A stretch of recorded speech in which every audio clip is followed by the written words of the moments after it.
네, 교회 여러분 안녕하십니까? 4월 29일 금요일 새벽 예배 시작하도록 하겠습니다.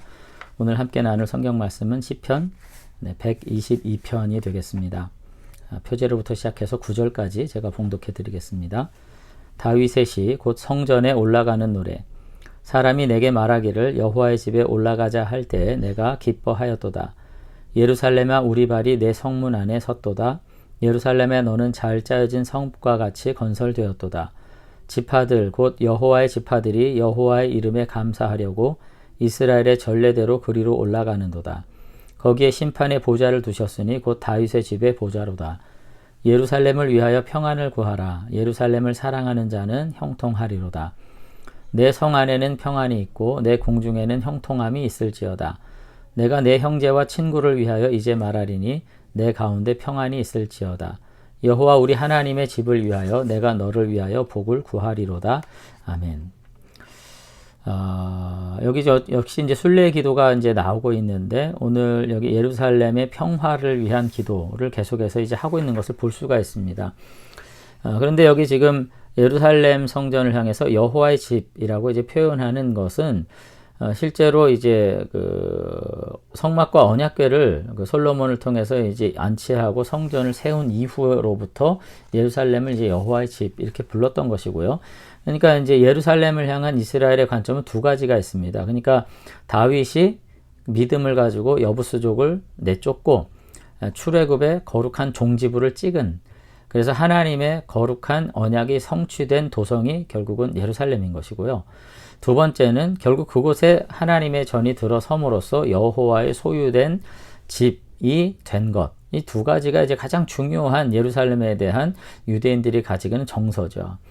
근데 놀랍게도 예루살렘이 그와 같이 이제 쟁취한 승리의 표징, 그리고 하나님의 성전이 들어섬으로써 하나님의 백성됨의 표징으로 있지만 여전히 예루살렘은 안식이 없었다는 겁니다. 늘 전쟁과 외침에 시달리면서 고통받을 수밖에 없는, 그리고 결국은 외적의 침입에 함락되고 마는 그런 이제 곳이라는 점에서 결국은 아무리 하나님의 놀라운 언약의 성취, 그리고 성전이 자리 잡음으로써 하나님의 백성됨의 표지가 있다 할지라도 그곳에 정치적인 사회적인 평화가 결여되는 순간 결국은 그 모든 거룩과 그 모든 정통성은 사실 인정받기 어려웠다는 점에서 유대인들은 계속해서 사실은 성전보다 중요한 거, 그리고 다윗의 언약보다, 그리고 하나님의 출애굽의 언약보다 더 중요한 게 뭐냐, 이곳에 하나님의 평화가 임하는 것, 사회적이고 정치적인 평화가 임하는 것이 더 중요하다는 것을 알게 된 거죠.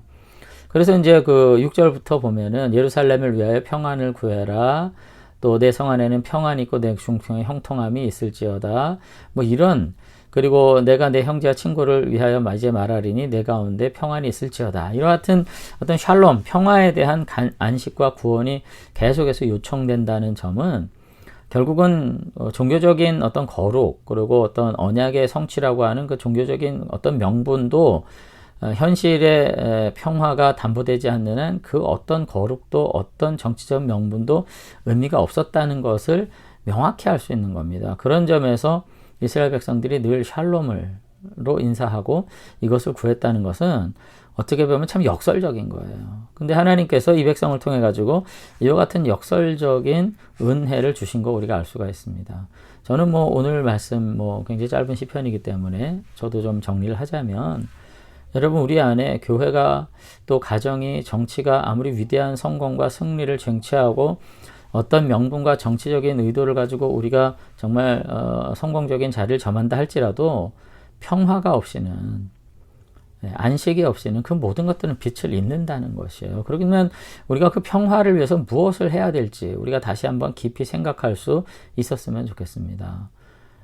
우리는 늘 거룩한 명분을 가지고 싸워요. 누가 옳으니 그르니, 누가 하나님의 뜻이니, 뭐 이런 얘기들 늘 하면서 우리가 분쟁하고 분열하기를 일삼는데 이거 모두가 다 거룩하지 못한 것이라는 것이죠. 그래서 다시 한번 우리가 어떤 의미를 둔 자리, 우리가 어떤 하나님의 응답과 하나님의 어떤 역사하심의 자리라고 말하기 전에 우리가 정말로 평화를 배울 수 있으면, 우리가 평화를 말할 수 있으면, 그래서 그것으로 우리가 안식 삼을 수 있으면 좋겠다. 저 그런 생각을 이제 하게 됩니다. 그래서 오늘도 어떤 거룩을 말하기 전에, 그리고 언약의 성취를 말하기 전에 우리가 정말 평화를 말할 수 있는 사람일까? 우리가 정말 안식과 화해를 우리가 실천할 수 있는 사람일까? 우리 자신들을 돌아보면서 참 믿음의 표지, 거룩의 표지는 결국 평화와 안식, 화해에 있다는 거 다시 한번 기억하면서 서로 간에 마음에 닫혀진 것들 내려놓고 함께 평화하고 평화로 인사하고 연합한 가운데 그 거룩의 은혜와 능력들을 우리가 간직할 수 있는 믿음의 사람들이 되면 좋겠습니다. 한번 기도하겠습니다.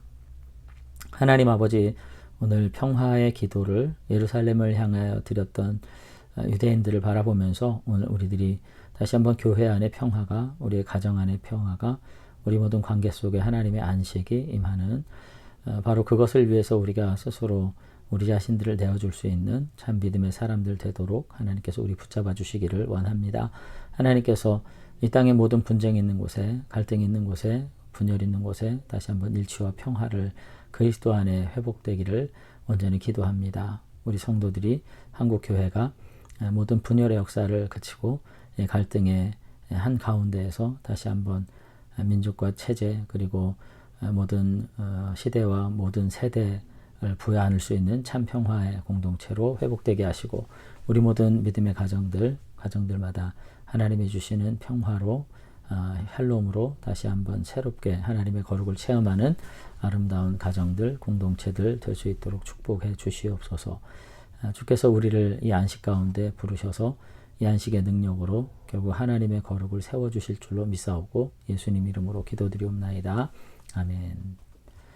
네, 오늘 주말을 맞이해서 우리가 한 주를 맞이하면서 마무리하면서 다시 한번 우리 안에 평화 주시기를, 우리 관계 안에 안식 주시기를 기도하면서 믿음으로 승리하시는 저와 여러분들이 되시면 좋겠습니다. 감사합니다.